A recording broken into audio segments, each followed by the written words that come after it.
بسم اللہ الرحمن الرحیم۔ آج کا ہمارا موضوع ہے غیبت ایک گناہ عظیم ہے۔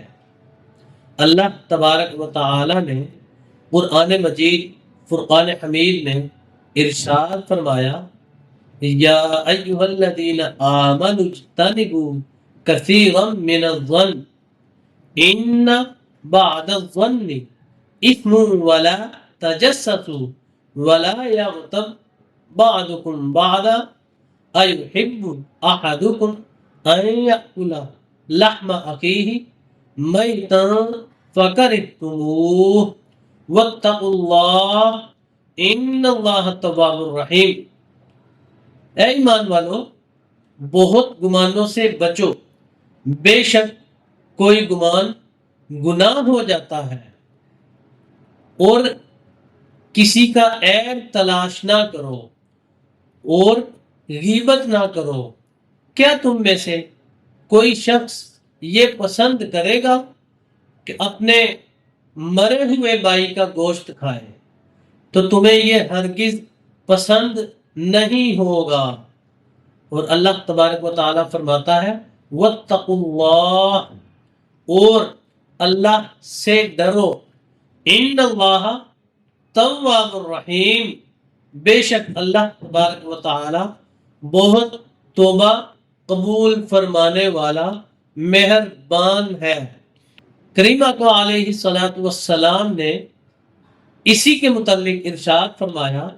حضرت ابو ہریرہ رضی اللہ تعالی عنہ سے مروی ہے کہ کسی شخص نے پیارے آقا علیہ الصلوۃ والسلام سے پوچھا کہ یا رسول اللہ صلی اللہ علیہ وسلم، مل غیبت، غیبت کیا ہے؟ تو پیارے آقا علیہ الصلوۃ والسلام نے ارشاد فرمایا کہ تم اپنے مسلمان بھائی کے بارے میں وہ بات کرو جو اسے ناپسند ہو، جو وہ شخص جس بات کو پسند نہ کرتا ہو۔ تو اس شخص نے کہا کہ یا رسول اللہ صلی اللہ علیہ وسلم، آپ کا کیا خیال ہے، اگر وہ بات اس شخص میں موجود ہو تو پھر اس کا کیا حکم ہے؟ تو کریمہ کا علیہ السلام نے ارشاد فرمایا، اگر وہ بات اس شخص میں موجود ہے جو تم کر رہے ہو تو تم نے اس پر اس کی غیبت کی، اور اگر وہ بات جو تم کر رہے ہو اس میں موجود نہیں ہے تو تم نے اس پر بہتان لگایا۔ ایک اور حدیث مبارکہ ہے، حضرت سیدنا عبداللہ بن عباس رضی اللہ تعالی عنہ سے مروی ہے کہ پیارے آقا علیہ السلام مدینہ یا مکہ کے کسی باغ میں تشریف لے گئے، تو پیارے آقا علیہ السلام نے وہاں دو شخصوں کی آواز سنی جنہیں ان کی قبروں میں عذاب ہو رہا تھا۔ تو پیارے آقا علیہ السلام نے ارشاد فرمایا کہ ان کو کسی بڑے گناہ کی وجہ سے عذاب نہیں ہو رہا، بلکہ بات یہ ہے کہ یہ ان میں سے ایک شخص تو وہ ہے کہ جو پیشاب کے چھینٹوں سے نہیں بچا کرتا تھا، اس کی وجہ سے اس کو عذاب دیا جا رہا ہے، اور دوسرا شخص وہ ہے کہ جو اپنے مسلمان بھائی کی غیبت کیا کرتا تھا، اس وجہ سے اس کو عذاب ہو رہا ہے۔ تو کریمہ کا علیہ السلام نے کھجور کی دو ڈالیاں منگوائیں اور دونوں کو توڑ کر ایک ایک کی ان دونوں کی قبروں پر رکھ دیا، اور پھر صحابہ کرام علیہم الرضوان نے عرض کی کہ یا رسول اللہ صلی اللہ علیہ وسلم، آپ نے ایسا کیوں کیا؟ تو پیارے آقا علیہ السلام نے ارشاد فرمایا کہ جب تک یہ ڈالیاں خشک ہو جائیں گی، امید ہے کہ ان کی قبروں سے عذاب ہٹا دیا جائے گا۔ معلوم ہوا کہ پیارے آقا علیہ السلام کو اللہ تبارک و تعالی نے غیب کا علم عطا فرمایا۔ کریمہ کا علیہ السلام اپنے امتیوں کی قبروں میں کیا کچھ ہو رہا ہے اس بارے میں بھی جانتے ہیں۔ شاعر کیا خوب کہتا ہے کہ انہیں خبر ہے کہیں سے، پڑھو درود ان پر۔ انہیں خبر ہے کہیں سے، پڑھو درود ان پر۔ ہر ایک غلام کا چہرہ حضور جانتے ہیں، ہر ایک غلام کا چہرہ حضور جانتے ہیں۔ اور اللہ تبارک و تعالی نے قرآن مجید فرقان حمید میں کیا خوب ارشاد فرمایا کہ وَعَلَّمَكَ مَا لَمْ تَكُنْ تَعْلَمْ۔ اور اللہ تبارک و تعالی نے آپ کو وہ تمام علم عطا فرما دیے جن کا آپ کو علم نہیں تھا، جو آپ نہیں جانتے تھے۔ اس حدیث مبارکہ سے یہ معلوم ہوا کہ بظاہر جن گناہوں کو ہم چھوٹا سمجھتے ہیں، اللہ تبارک و تعالی ان چھوٹے سے گناہوں کی وجہ سے، اب آپ اندازہ کیجئے کہ آج ہم میں سے کوئی شخص بھی ایسا نہیں جو غیبت سے بچتا ہو، جو اس غیبت والی بیماری سے بچتا ہو۔ کیا وجہ ہے؟ ہم میں سے ہر دوسرا شخص اپنے مسلمان بھائی کی غیبت کرنے میں مصروف ہے۔ لہذا اس حدیث مبارکہ پر عمل کرتے ہوئے ہمیں چاہیے کہ ہم غیبت سے خود بھی بچیں اور اپنے باقی مسلمان بھائیوں کو بھی بچائیں۔ حضرت سیدنا جابر بن عبداللہ رضی اللہ تعالی عنہ سے مروی ہے، آپ فرماتے ہیں کہ میں نے پیارے آقا علیہ السلام سے سنا کہ المسلم من سالم المسلمون من لسانہ ویدہ۔ مسلمان وہ ہے کہ جس کی زبان اور اس کے ہاتھ سے اس کا دوسرا مسلمان بھائی محفوظ رہے۔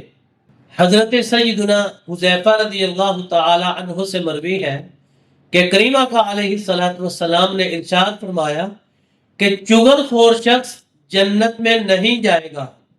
حضرت سیدنا انس بن مالک رضی اللہ تعالی عنہ سے مروی ہے کہ پیارے آقا علیہ السلام نے ارشاد فرمایا کہ مجھے جب جنت کی سیر کروائی گئی تو میرا گزر ایسی جگہ سے ہوا کہ میں نے دیکھا کہ کچھ لوگ جن کے ناخن تانبے کے ہیں اور وہ اپنے سینوں کو نوچ رہے ہیں۔ تو میں نے جب یہ ملاحظہ کیا تو میں نے پوچھا کہ اے جبرائیل، یہ لوگ کون ہیں؟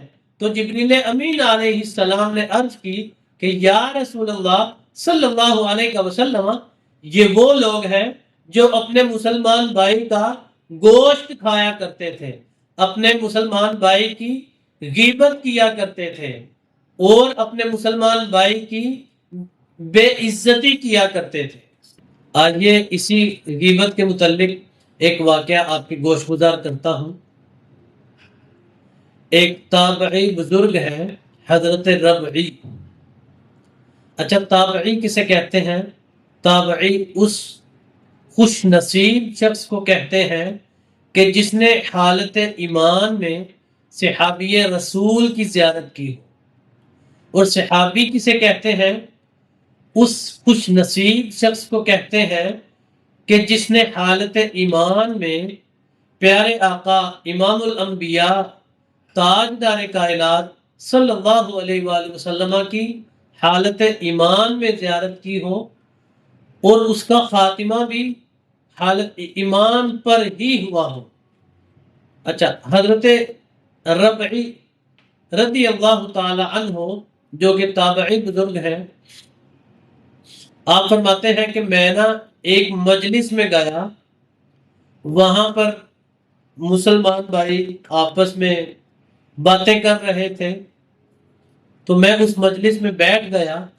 باتیں کرتے کرتے انہوں نے اپنے کسی مسلمان بھائی کی غیبت شروع کر دی جو کہ وہاں موجود نہیں تھا۔ آپ فرماتے ہیں کہ مجھے ان کی یہ بات بہت بری لگی، تو میں اٹھ کر اس مجلس سے چلا گیا، کیونکہ یہ ایمان کا تقاضا ہے کہ آپ اگر کسی برائی کو دیکھیں تو اس کو ہاتھ سے روکیں. اگر آپ ہاتھ سے نہیں روک سکتے تو آپ زبان سے روکیں. اگر آپ زبان سے بھی نہیں روک سکتے کم از کم آپ دل میں برا جان لیں. تو انہوں نے یہ کیا کہ اس مجلس سے اٹھ کر چلے گئے. آپ فرماتے ہیں کہ میں کچھ دیر کے بعد میں نے سوچا کہ یقیناً اب اس مجلس میں غیبت کا موضوع ختم ہو چکا ہوگا. آپ فرماتے ہیں کہ میں دوبارہ اس مجلس میں آیا اور ادھر ادھر کی باتیں ہونے لگیں اور کچھ دیر کے بعد انہوں نے پھر مجلس میں غیبت کرنا شروع کر دی. اپنے کسی مسلمان بھائی کی برائی اور عیب جوئی کرنا شروع کر دی. تو فرماتے ہیں کہ کچھ دیر کے بعد میں سنتا رہا اور سنتے سنتے کچھ دیر کے بعد میری بھی ہمت کمزور پڑ گئی اور میں نے بھی غیبت کے ایک دو جملے بول دیے. فرماتے ہیں کہ جب میں اس مجلس سے اٹھ کر گھر گیا اور جب میں رات کو سویا تو خواب میں کیا دیکھتا ہوں کہ ایک سیاہ فام شخص ہے جو ایک بڑے سارے طشت میں خنزیر کا گوشت لے کر میرے پاس آیا اور مجھے کہنے لگا کہ یہ کھاؤ.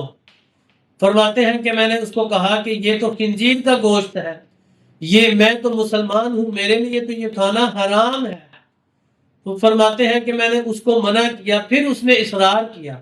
2-3 بار میں نے اس کو منع کرنے کے بعد اس نے زبردستی وہ خنزیر کا گوشت میرے منہ میں ٹھونسنا شروع کر دیا. کہتے ہیں کہ اس نے زبردستی میرے منہ میں ٹھونس دیا. آپ فرماتے ہیں کہ میں اس کو منع کر رہا ہوں کہ یہ خنزیر کا گوشت ہے، میں مسلمان ہوں، میرے لیے یہ حرام ہے، کھانا جائز نہیں ہے. تو لیکن وہ کہنے لگا کہ تمہیں یہ کھانا ہی پڑے گا. پھر اس نے زبردستی وہ خنزیر کا گوشت میرے منہ میں ٹھونسنا شروع کر دیا، یہاں تک کہ میں نے متلی اور کے کرنا شروع کر دی. میں نے متلی اور کے کی، یہاں تک کہ میں نے متلی اور کے کی. تو فرماتے ہیں کہ اس کے باوجود وہ میرے منہ میں خنزیر کا گوشت ٹھونستا جا رہا ہے. اتنی میں میں بیدار ہو گیا. آپ فرماتے ہیں جب میں سو کر اٹھا کچھ دیر کے بعد جب میں کھانا کھانے لگا تو میں کیا دیکھتا ہوں کہ میرے کھانے سے اس خنزیر کے گوشت کی بدبو آ رہی ہے جو رات کو میں نے خواب میں خنزیر کا گوشت دیکھا ہے. فرماتے ہیں کہ میں بڑا حیران ہوا کہ یہ کیا ماجرا ہے. تو پھر کہنے لگے کہ اسی طرح 30 دن میرے ساتھ ایسا ہی چلتا رہا، لیکن اس واقعے سے مجھے یہ سبق ملا، اللہ تبارک و تعالیٰ نے مجھے اس پر متنبع کر دیا کہ غیبت کرنے کا کتنا بڑا عذاب ہے، کتنا بڑا گناہ ہے، کتنا بڑا جرم ہے. آپ اندازہ کیجئے حضرات محترم کہ آج ہم میں سے ہر دوسرا شخص اپنے کسی مسلمان بھائی کی کس دیدہ دلیری سے غیبت کرتا نظر آتا ہے. چھوٹی سی بظاہر چھوٹا سا گناہ ہے، چھوٹا سا عمل ہے، لیکن اس کا عذاب کتنا بڑا ہے آپ اس واقعے سے اندازہ لگا لیجئے. آئیے ایک اور واقعہ آپ کے گوش گزار کرتا ہوں.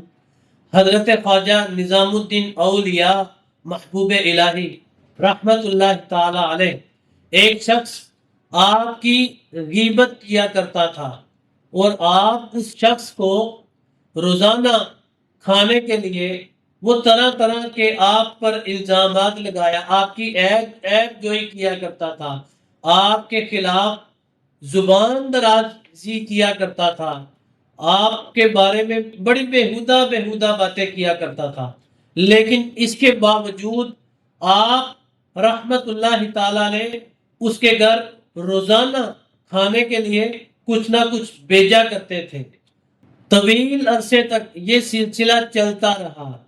ایک دن وہ شخص جو آپ کے خلاف غیبت کیا کرتا تھا، چغلی کیا کرتا تھا، اس کی بیوی نے اس کو شرم دلاتے ہوئے کہا کہ زمانے بھر میں تو یہ قاعدہ ہے کہ جو جس کا کھاتا ہے اسی کا گاتا ہے، لیکن میں نے تیرے اندر یہ عجیب عادت دیکھی ہے کہ وہ روزانہ تیرے لیے کھانے کو بھی بیچتے ہیں، لیکن اس کے باوجود تو ان کے بارے میں غیبت کیا کرتا ہے، چغلی کیا کرتا ہے، ان کے بارے میں زبان درازی کیا کرتا ہے۔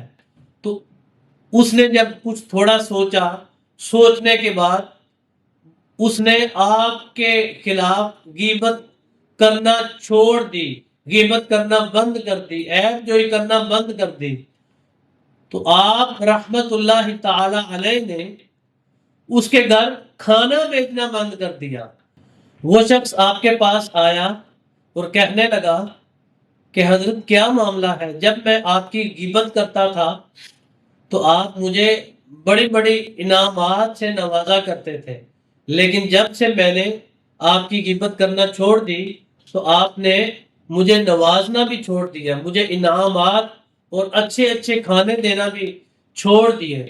وہ بڑا حیران ہوا کہ یہ کیا معاملہ ہے کہ جب تک میں آپ کے خلاف غیبت کیا کرتا تھا، آپ کی غیبت کیا کرتا تھا، تب تک آپ روزانہ میرے گھر بڑے بڑے اچھے کھانے بھیجا کرتے تھے، لیکن اب جب سے میں نے آپ کی غیبت کرنا چھوڑ دی تو آپ نے کھانا بیچنا بھی چھوڑ دیا، یہ کیا معاملہ ہے؟